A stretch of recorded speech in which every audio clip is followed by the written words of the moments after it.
Hello everyone, Cataclysm BTD6 here, and today we're going to be doing episode 11 of the Ascension Series. If you haven't watched the previous episodes, just hit the link in the top right corner and check them out first. Today, we're going to find out how long you can survive in Blue Settlement 6 with only $1,100. The rules are simple. I can only spend up to $1,100, no more. Monkey knowledge is allowed, I'm not allowed to use any continues, and the challenge ends when my lives hit 0. Now that we've got those out of the way, let's jump straight into it.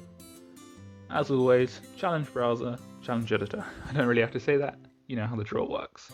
Going to begin a new game, and of course we'll be doing the same thing we tend to do at the start of every episode of the Ascension Series, and that's place Sorter right in this square, the Dart Monkey in the same square at the top left, a Monkey Sub at the bottom left. I'm going to place it a bit higher this time. And now that we have enough cash for the first time, I'm going to place an Alchemist here. Give it a bit more range of the track, and one of the bonuses of using the Alchemist is that it can see through walls, meaning it'll be able to hit through this bottom log. Now that we've placed our towers, we don't have any cash left, so I'm just going to begin round 1.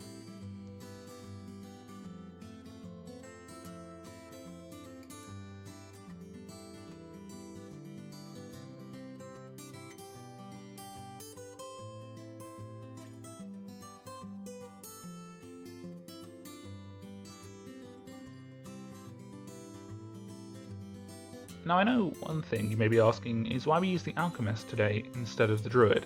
Now the reason for this is because the Alchemist not only can pop lead, but also does great group popping power. It has quite a lot of pierce and does a decent amount of splash damage for such a cheap tower. Unfortunately for the previous episodes, to buy it we would have had to sacrifice the Monkey Sub, and having no Monkey Sub but an Alchemist and an upgraded Dart Monkey just wouldn't have been as good.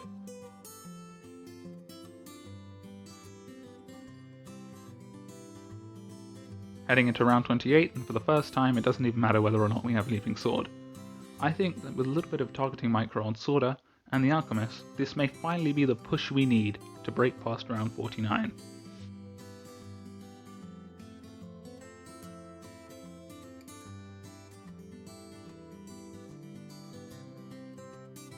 As I mentioned on round 28, having the Alchemist is more than just adding some popping power to our tower arsenal. It really does mean we can pay less attention for the lead rounds, and for example here, I only had to use Leaping Sword once to deal with one lead that the Alchemist didn't get. This really does mean I can pay sort of a bit less attention and that I don't have to worry about Sorter's ability that much.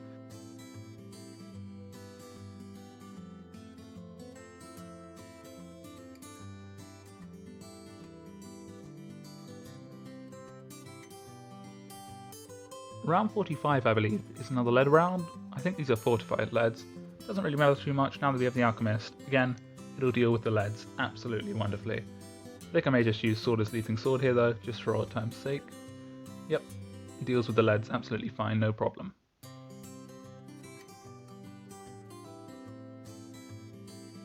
As we edge closer to round 49, I'm just going to turn auto start off so I can run through my plan for the round before it begins. So the plan will be to put Sorter on strong. This will mean she'll pay more attention to rainbows and ceramics, and we don't have to worry too much about balloon overload becoming a problem. This also means that when the ceramics come in for the first time, I can use Leaping Sword on them, and it won't target the first rainbows that come in. Now, the next time I'll use Leaping Sword in the round, which I think will be the only other time its ability time comes up, will be for when the regrow rainbows come in. Now, it won't be up for when they come in, but I think it'll be up for when they pass the first bend, so I'll activate it then, and after that, well, we'll just have to wait and find out, I guess. Okay, beginning the round. I'm going to put it on slow-mo, as this really is quite tense for me. I'm not 100% sure this plan's going to work, okay? Bit late on the Leaping Sword, I hope that doesn't affect us too much. It could, and that's the sad, unfortunate truth of it. Now, seeing as there's not much we can do until the Leaping Sword shows up again, going to put it on fast forward. Okay, the time's coming up, going to slow us back down again, and I'll use Leaping Sword there. Okay, we're sort of on a cross path, where the paths cross, and you know what, the regrows don't look too bad. I'm gonna fast forward. No. No. No. Yes! Okay, we have finally passed round 49. Oh my goodness. Oh my goodness, what was that? 4 episodes in a row stuck at round 49. This is amazing. Oh my god. That's more of a breakthrough than passing round 40. Oh my goodness. I don't even mind if we die on round 50, because at least we finally found a way to beat round 49. That's amazing. I am unbelievably ecstatic. That is ridiculous. Okay, I'm going to put auto start back on and start back up again, but I am psyched. Oh, that is just amazing. I am so glad that the alchemist strategy finally worked. And of course, better ability timing, but this really does put a smile on my face. That is amazing. Oh, whoops. Meant to use the ability, accidentally close the notification. Oh, whoa, okay, that's not good. Round 50, we lost a few lives. I don't think we'll lose. I mean, ceramics aren't that bad. No, ceramics aren't that bad, but we did lose quite a few lives. Ceramics are quite a problem for Sorda, as she is level 9, which means she has Bloom Bleed now, so I think we'll be okay, just so long as there aren't too many of them, and of course they're not super ceramics.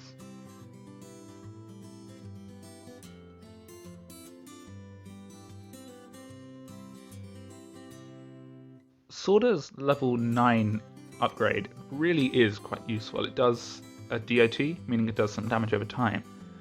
3 layers with each strike and damage on the mobs means we pop them a lot faster, and ceramics are now no longer a gigantic issue, as Sorda can do enough damage to them to allow them to pop comfortably before reaching the final track.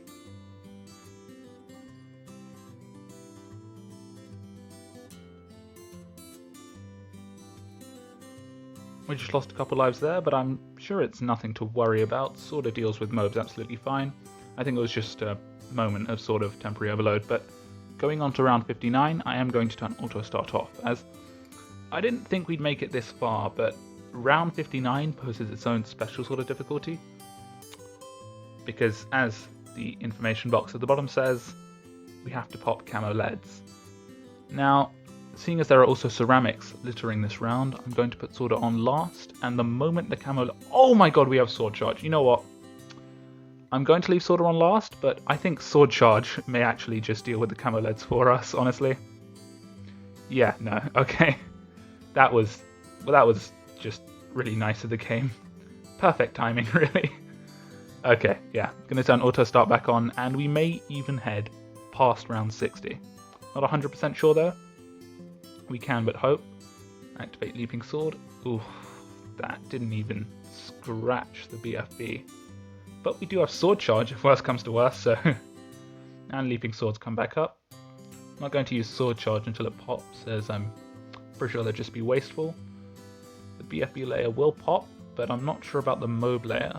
That may only pop when they come back round. But I'll use Leaping Sword, or, Sword Charge if worse comes to worse, so... Sure, well, yep, nope, going to use Sword Charge. It's sort of a panic button for me now. It's a good thing we have Sword Charge, as now it means regrow rounds such as this. Okay, we don't have Sword Charge up. I think 61 may be our demise.